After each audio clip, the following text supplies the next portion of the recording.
Here we go. So let me repeat that. Now is your turn to ask some questions, and we will have a response. And we will try to repeat the questions so that the recording can record it. So, yes, sir. Okay, so if you're having a conflict with somebody and they don't know, like they don't have the concept of what you talked about as far as the items of the heart and what brings up conflict, how do you bring them up to speed really quickly without like going through an hour seminar talking about it? Yeah. What's your goal? What's your goal? Let me say the question again, because what I just said, then I didn't do it. So the question was, if you're in a conflict and the other person doesn't understand about issues of the heart and the patterns, how do you bring them up to speed quickly? And this is where we have to remember our goal and our purpose. Our goal is not ultimately to solve the problem at hand. And that is a subsidiary goal. Our goal is always to represent Christ in the midst of the conflict. So there, as much as lieth within you, be at peace with all persons. You may not be able to resolve a problem, the uncertainty, the difficulty with that particular person, and that person may not ultimately have a understanding of the heart issues, and that person may continually be in conflict with you, but you don't have to be in conflict back if your goal is to simply love that person. And that doesn't mean the problem at hand will get solved, but your goal is only to love the person as best as you can. And if the person desires to learn, then you have an opportunity to mentor, disciple, counsel, or have that person get help. But in the midst of that particular conflict, I cannot necessarily get the person up to speed. That's not my job. Well, would you add anything to that, or? No, that's right. We did a podcast episode called Loving Their Souls, which, and it helps me to think about in those situations, if my goal is to represent the values of Christ, I'm not going to act like things are okay when they're not, because that's not truthful. That's not like Jesus. But I'm also not going to make it about me. So even if they're attacking me, I don't have to. I'm more concerned. I need to get to where I'm more concerned that their speech is dishonoring the Lord than that their speech hurts me. So in that case, my heart goes out to them. And I want to respond in a way that makes it easy for them to see that God's way is better. They may or may not want that. But it helps me. In those situations, if only one of you is trying to honor the Lord, it can be confusing to always know what does love look like, and it can be helpful to get counsel. To like, what does that look like in this situation? I don't want to roll over and agree with something I don't think is right, but I'm not going to keep arguing to try to get my way, even though I do think I'm right. What does love actually look like? And that I sometimes need help. Yeah, I do too. That's a great question. Yes, Terry. Following that up, when you said, I'm not going to act like everything's okay, or I'm not probably using the right words. I think that is one of the big questions I will have in a situation, because it seems, I want to smooth things out. I want to make it, I realize I can't accommodate in some way, and I want to smooth it out and make it right, make it feel right. But then I'll think I would be dishonest if I said what I wanted to. I know it's smooth it, but it wouldn't really be a truthful picture. Yeah. Can you think of an example you can give us? Because I really need schooling in that, Janet. Well, and I think a lot of us do. Honestly, I will say that is the podcast episode, Loving Their Souls. That's exactly what that is. Because my mindset has to become, I am more concerned about making it easy for them to give a good account on Judgment Day than me having a relationship with them. So if me responding in a way that is thinking I want to make it easy for them on Judgment Day means that they don't like me, that's okay. So, because it's not about me. So I'm going to love, and when we did the Hesed episode, love to your own hurt. So loving to my own hurt might mean I'm going to do what's best for you, even if it hurts me because you end up mad at me for it. But you can't think of an example where you said something that like kind of carrying that out? Well, and we do that in the podcast Okay. as well, but even if you think about it, so one of the examples I think we gave on the podcast is imagine you're a wife, your husband is behaving in a way that is ungodly to the kids. Yes. What do you do? I mean, you could say, honey, it's okay, I know you've had a long day, but it's not okay. It's not okay to scream at the kids when they didn't even do anything wrong just because you had a bad day. That's really not okay. But if I just want peace in the home, I go, kids, go in another room. Daddy needs a break. And then I go, I'm sorry, can I get you something else? Can I, everybody's good and it's my job to keep the peace. Yes. Well, that doesn't love anyone because when he stands before Jesus, Jesus isn't going to go, it's okay, I know you had a bad day. So what I want to do is let him know I'm not fooled, I see it, and I love him. So it's not, you got to stop talking to kids that way. It might be, kids, why don't you guys go play in the other room? And I say to the kids, you're right, you didn't do anything wrong, pray for your dad. I mean, I'm not going to cover that because that was not right. And then I'm going to go to him and say, I think, so I'm going to believe the best. I believe you would want to know if your behavior was something that dishonored the Lord. And I'm concerned about what I just saw. Oh, I can't do that, he'll get madder. Maybe, but this is not about me. I'm not trying to make things easy. I want to make it easy for him to repent, which means I want to be a picture of you're seen, I'm not fooled, and I love you anyway. Because that's what I want him to learn he can go to the Lord for. So that's why I say those take help and counsel. But I have people come to me and they'll make a statement. Well, I know you just think I'm a whatever. And what are they asking you to do? No, I don't. You're just amazing. Well, what if I actually do think that? How do I help them be right before the Lord? Why did they just say that to me? I will say, what caused you to say that? Have I said or done something that, here's what I'm going to do, that dishonored the Lord, not that hurt you? This has got to be about God, not me or you. Well, you always do that. Can you help me understand how that's a problem? But I'm not going to give in to the, what do I have to do to make you happy? What I want to do is make it easy for you to be exposed in front of me, know that you're not judged, but we're going to talk about where you are with the Lord. And that's, I need help.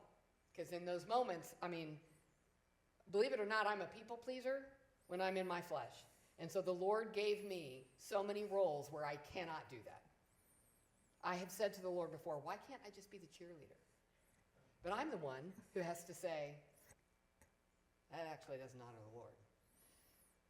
Because I love them too much to cheerlead something that Jesus doesn't cheerlead. But I have to grow in knowing he loves me, and he's given me the privilege of showing his love to someone else, not mine. So this isn't about, I want things more comfortable. It's just not about me. This is my opportunity to show his love, and his love is always with truth, but it's also, he stands ready. He's not irritated. He knows what we're made of, and he loves us anyway. And that's what I have to keep working on in my own life. So I don't know if that helps. But. That helps a lot. I especially like that thing because if somebody's trying to make you be the, like it's your thought, it's not about that. And, Yeah. it's not about pleasing me or, I like to. I think I was talking to another counselor because I was in a counseling situation where that was happening a lot, and he said, and it's true for all of us. I've done it to Brent a lot. So when I say, well, there's people who act like that, I'm those people too, and I've done it to Brent. As far as, I bet you wish you hadn't married me. Why do I say that? So that he'll go, no, you're amazing. And so what does he say? I'm not going to play that game. But So I've done it too. I don't say it in judgment. I've been that person too. But when someone's doing that to me, when I was talking to this other counselor, he said, and your job is you take it and push it up. You take it and push it up. It's not yours. When they say, well, you just don't like, well, do you believe what you're doing is honoring the Lord? Yeah. Well, praise God. Well, it's about God. If you're going to have an issue, you need to have it with God, not me. So, but it means I got to get out. I got to get out of the way and then stop making it about me. Thank you, Terry. Other questions? Yes. Wait for the microphone, please. Oh, hold that thought. Microphone coming. I think for the recording. It's for the recording, not so that we can. So what role would you say timeliness in addressing and applying the principles in the moment so that it doesn't, so these godly principles don't sound legalistic and more spirit-filled? Would you recommend praying before you actually apply them because they could, with fleshly sinners? I don't mean to be sarcastic, but I'd recommend praying anytime. So, No sarcasm detected. Yeah, so in the moment, if this is kind of new for you and you're not sure what to say, you can always go back and say more. But you can't take back your words once you've said them. Now, you can repent of them. I have to do that plenty of times too. So praise God, there's an answer for words I shouldn't have said. God gives me a way to deal with that too. But I don't need to think this is my moment, I got to get it all in. What I'm thinking in the moment is right now, how do I display the values of God? And it may be, I'm not sure what all to say to that. I have literally said to people, to your point, you know what? It sounds like you're really hurting. Can we just pray? And I just pray with them. If I don't know what else to do, I ask God with them. God, I'm not really sure how else to help this person. And I know you love them better than I do, and I want to love them. Would you? So I just pray. But if I feel like I'm now just going to follow the next rule of communication, then I probably don't need to do it right then. It's when I'm able to think, okay, this is what's most loving for you. Otherwise, I may have to come back later and say, hey, can we finish that conversation? I've been praying. There's some thoughts that I had. And I will tell you this. I was asked permission. May I share what I was thinking? Because, that's respectful to them. They may not want to hear it. So I ask. So I think checking your heart first would be best. Is my response born out of love for them and not trying to help them be different? Mm-hmm. Is it just me loving them as opposed to me trying to get them to see something? So sometimes, again, I can use the Word of God or use the principles as a bully pulpit or leverage over somebody, and I just need to love them. And sometimes that happens when you've just learned something and it's like life-changing for you. So then someone comes up and you're like, oh, they're doing the thing. Hey, it's like, okay, well, they may not be quite as excited about that. Yes. So love, not be in a hurry. So that's a good point. I thank you for that question. Yeah. What else do you have? Anything else that you have regarding anything? Star Wars, anyone? Oh, here we go, Star Wars. Here we go, Star Wars. He's coming with a mic. Where can I find the Stormtrooper armor? Is it available in the gift shop, and can I use it on date night? Well, I don't recommend it on date night. You can't even sit down. So, and he can't see. and I can't see. You can't see and you can't sit down. It is of limited value. And I think the startup company that sold them for a low rate actually has gone out of business, so they didn't make it. So yes. Anything else you have? I was just joking about Star Wars. Hey, what encouragement do you guys have for single people as you look and there's so much emphasis on looking at ourselves and our own sanctification and that vertical relationship with the Lord and how that would ultimately make for a good spouse or for you to be a good fit. But if it's not in the Lord's plan to give you marriage here on earth, I know we're looking to the ultimate marriage, but what practical encouragement do you guys have? You want to go ahead? Well, number one, understanding that earthly marriage is a shadow Yeah. of the only one that really matters. It's kind of like when if we talk about God's love being an ocean, if I really believe that, not getting the thimble now is not nearly as important when I understand the ocean. So I think that there is that. And in the meantime, for today, we don't know what the future is, but here's encouragement and challenge. As a single person, you have typically a greater ability to hide. I'm not saying you are, but it's easier to hide. And so choosing, asking God, helping you to be seeking out relationships, friendships. I don't care whether it's people who are married or single that you're just developing friendships with, where you are able to be aware of their sin and a safe place for them, and them doing that for you. You don't have to be married to do that. But when you're married, you're in close proximity, and you either do it or it's a nightmare. Yep. When you're single, you have the ability to hide. It's just not wise. Yeah. So making choices not to hide and asking the Lord, help me. I was talking with one friend that was single, and she's like, it hit me. I was waiting for all these married people to invite me over, and she said, I thought, I can invite them over. Like, I'm an adult. I'm not the 8-year-old who doesn't know how to do anything. Like, I'm a responsible adult. I can invite a couple over or some women over or whatever. And but choosing, I'm going to seek out in Bible studies, I'm going to start being actually honest about ways they could pray for me that are not just because I broke my ankle, but here's where I really, could you help hold me? Building that, because I have found with single people, if they don't do that, at some point you'll realize they're not in a good place at all, and nobody knew because it's easy to hide. But I don't think the goal is marriage. It's a great desire that a lot of people have, and I had for years before I had it. I had that desire. But I don't know that I understood, I know I didn't, that it is a beautiful thing, but it's a picture of the real thing. And when you have the real thing, you're not going to be all upset that you didn't get the picture. Yeah. And I wish I had understood that. The man that was one of our pastors just said, while you're single, he also told us you have the opportunity to be selfish. We all want to be, but when you're single, you eat when you want, how you want, whatever you want. Because how silly to not do that. I mean, what am I going to eat what I hate just to show myself? I don't know.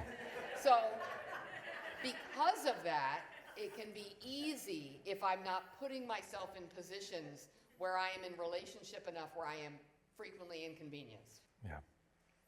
And I don't want to feed that because I tend to be selfish anyway. So it's like, okay, I've got to be involved enough in other people's lives that my natural selfishness doesn't have an opportunity to take root. So Good. Very good. What else do you have?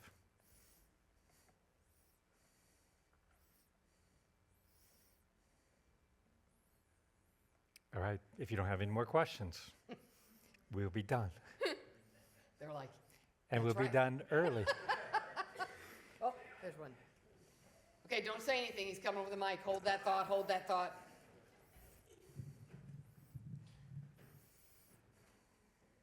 So I realize this is, of course, a marriage conference, but as we're talking about the difference between trying to elicit behavior and simply like loving someone and being Jesus for them, I'm thinking about my relationship with my kids, because it is my goal to be Jesus to them and sort of, be Jesus to them. I was going to say in a different way.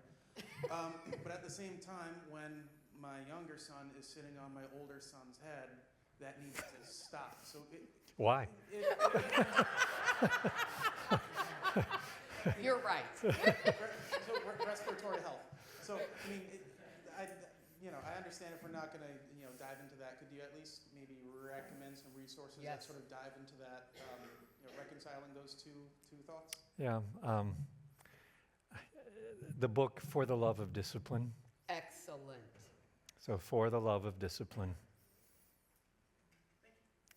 The- But everything principally is the same, except in this case, you do have the opportunity to teach your children.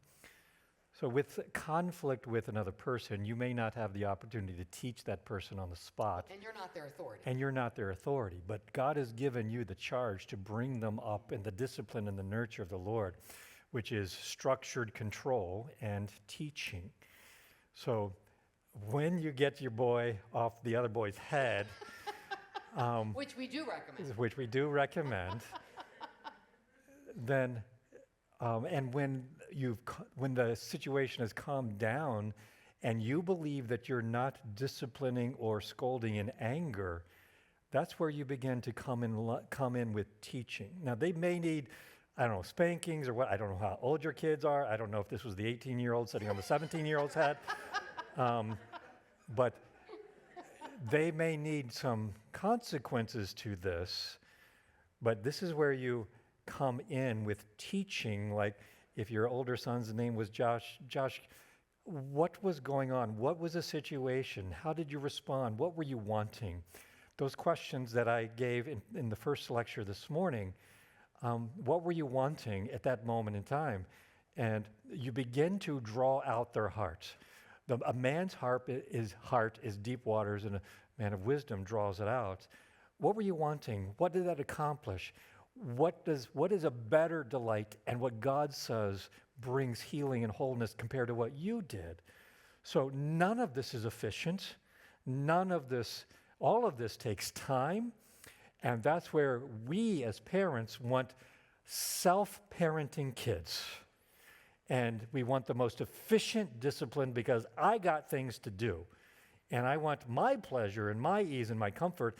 And God has not simply wired kids for your ease. And you coming alongside, understanding, so your children are whose children, by the way? No, your children are whose? Where do they come out of? His. They come out of you and you. Is this your wife? Okay. Okay. So your children most likely have very similar heart patterns as you and your wife do. And if you understand your heart patterns, you should have great compassion on your kids. That doesn't mean you don't discipline and you have consequences. But once you understand yours, you can say, oh, there's Josh. He's functioning just like I did as a kid. And even right now, as I'm doing with my wife yesterday, I should be able to see my kids' patterns and have great compassion, long-suffering, and appropriate discipline that's not in anger. And bring alongside this teaching in some kind of a form that they can understand about issues of the heart. So We have, again, this is the whole reason we did this podcast. So we have a podcast on parenting foundations. There's like a 3-part series on that. What is your goal? What are you trying to do? There's also a podcast that we just came out recently, Choices and Consequences, that Jocelyn, my co-host, will share, changed her life when they were in counseling. And the counselor was like, you know you have a child-centered home. And she's like, no, we don't, because we always said we would not have one. He's like, well, that's interesting, but you do. And talking through, they had not learned how to choices and consequences, meaning your choices do have consequences. So there is a consequence for that behavior, but I don't do it because I'm mad. I don't do it because that's enough. I don't do it because I yelled 3 times and you still never did it, and now I'm mad. I do it because loving their soul. I love their soul. So I'm able to do it even if I'm sad. I should be. I mean, I read the gospel primer and it said, God's response to my sin, he is aware of my sin and he sees it. And he is firstly grieved by it because when I'm sinning, I'm not experiencing the fullness of his love for me. Is that my thought when my child is sinning? I'm sad that you're not seeing the beauty of God's way. Or is it, Janet, I cannot believe we're doing this again. and I'm ticked because I have 8,000 other things I'd rather be doing right now than dealing with this. Okay, so it changes, not that there's a consequence, but my heart, that I can look at them and say, I'm really sad that you made that choice. As a result, this is what we need to do. And then we get to have the conversation. What were you wanting? And for a kid, most of them are going to go, I don't know. And then even coming up with, how do I help them understand that? Well, what was happening right before? What did you think doing that would do? He wouldn't stop talking, so I sat on his face. Okay, at least I understand. Now, why did you need him to stop talking? He wasn't saying very nice things to me. Why is that so upsetting? Now we get to talk about unjust suffering. Now we get to talk about Jesus understanding that and coming alongside. But I won't really know what he needs the most till I know his heart, and I won't know his heart till I can get him to talk. And all that takes a while. And they may not want to. Let me give a couple of examples here. So my son Josh came home one time from Sunday school, and he just told us he can't keep a secret. He told us everything, which I love. He said, so he had a good friend. His good friend was named Ian. And, Ian was a pretty popular kid. Kids tend to follow Ian, and so did my son, until another popular kid came into the Sunday school class. He was even cooler. He was even cooler than Ian. So Josh, my son, took Ian's Bible when he was away somewhere and moved it to another chair so the more cool kid could come sit by my son. Now, I don't know about you, but that sounds like, I was really that was wicked.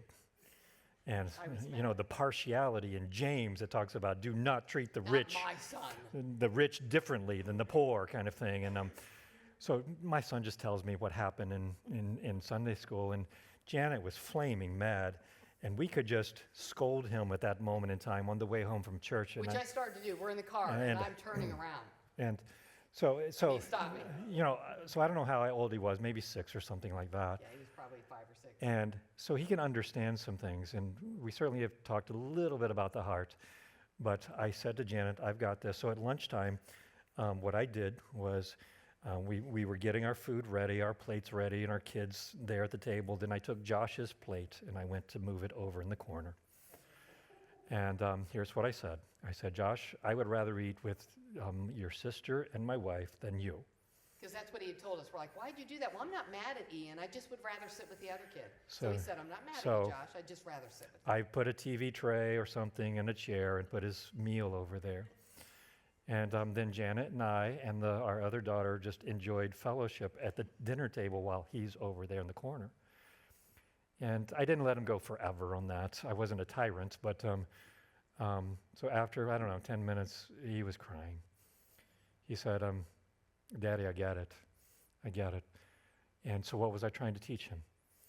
So I'm not saying that you should sit on your son's head at this moment in time, but finding but who knows if it works? I don't know.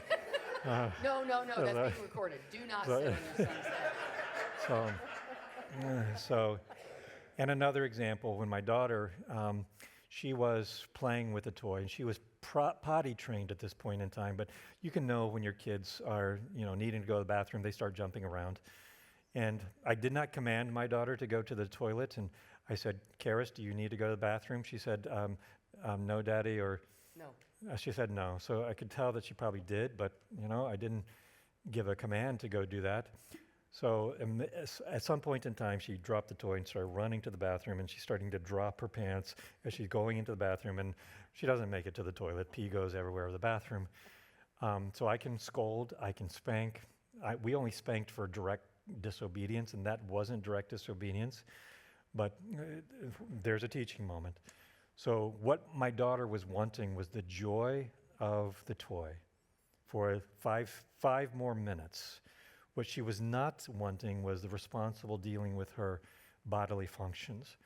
So the consequence of that was, Karis, you're going to clean the bathroom now. Now, a 5-year-old cleaning the bathroom, how clean is it? That means you're not. So we gave her the water and the sponge, so she's sponging the floor, and you're going to have to come back and re-clean it. But efficiency here is not the goal.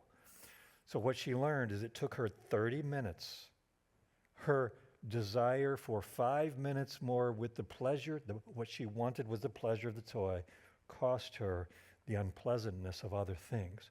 What you're doing is teaching her choices have consequences, and the desires of her heart, what she wanted didn't actually get her that. And you explain those in the terms of the heart, and that begins to help them if the Lord and the Spirit allows them to believe. I can do all of this, and they never believe. But it provides structure in their minds to facilitate faith, if the Lord gives them that. Paul Tripp has a book, Parenting 14 Gospel Truths, which I think is amazing, about how do I view myself as a parent. I'm really an ambassador of Christ's ways. It's not really about me. I think you can come to the end of his book, and if you're like me, I was like, totally agree with all of this. And then the next question is typically, but what's it look like?